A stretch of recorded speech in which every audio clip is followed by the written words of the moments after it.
Have you ever felt your stomach tighten the moment the doorbell rings? A forced smile appears on your face. You say, "Great, come in." But deep in your brain, an alarm goes off. My peace is gone. If you experience this familiar feeling, know that millions of people share it. Today, the topic we will explore together is exactly this. Why, for some people, every guest who walks through the door, even someone they love, feels like an invisible burden. For some, hosting visitors is a complete feast. The house fills with life, stories are told, moments are shared. However, for another group of people, the concept of home is much deeper than that.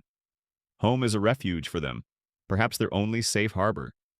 It is a sacred space where they shed the fatigue of the day, set aside social roles, and exist without answering to anyone. At exactly this point, when someone crosses the threshold, things become complicated. The energy in the space changes, private rhythms are disrupted, and an invisible unease settles into the corner. The psychological reality behind this situation is quite deep. In individuals who prefer to be alone, the sense of ownership over space is highly developed. Their living area is not just four walls and a roof, it is an emotional reset mechanism. Every corner, the place of every object, every sound is under their control. When someone from outside enters, this balance is disturbed, like a drop falling onto a calm water surface. It may not be a disaster, but the peace ripples. Many people use their homes to cleanse themselves from the exhaustion of social interactions. In the outside world, they are constantly performing.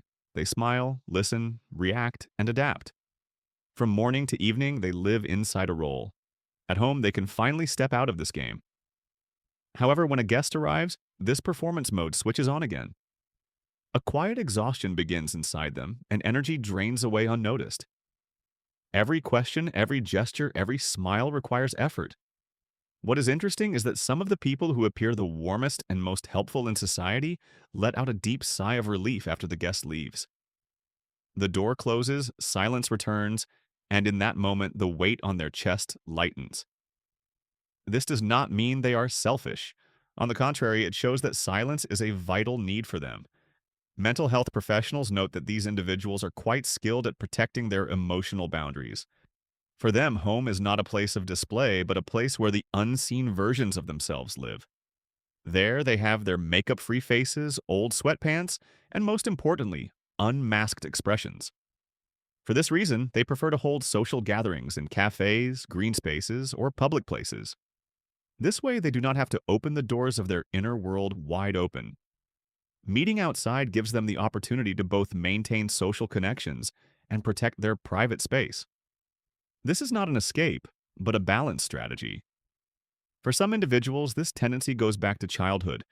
Perhaps guests coming to their home always meant tension. They remember their mother's anxiety, their father's irritability, and the house being cleaned from top to bottom. Or maybe on guest days, children had to be quiet and invisible. These experiences settle into the subconscious, and even as adults, that old reflex is still triggered. When the doorbell rings, an internal alarm system activates. From another perspective, these people are actually deep thinkers. Loneliness for them is not just silence, it is mental expansion. When they are alone with their thoughts, they discover themselves, seek answers to their questions, and dream. When a guest arrives, this inner journey is interrupted. Conversations drift towards surface-level topics and lose depth. For them, this is a loss because their most valuable moments are the ones they spend with themselves. However, the most critical point to remember is this.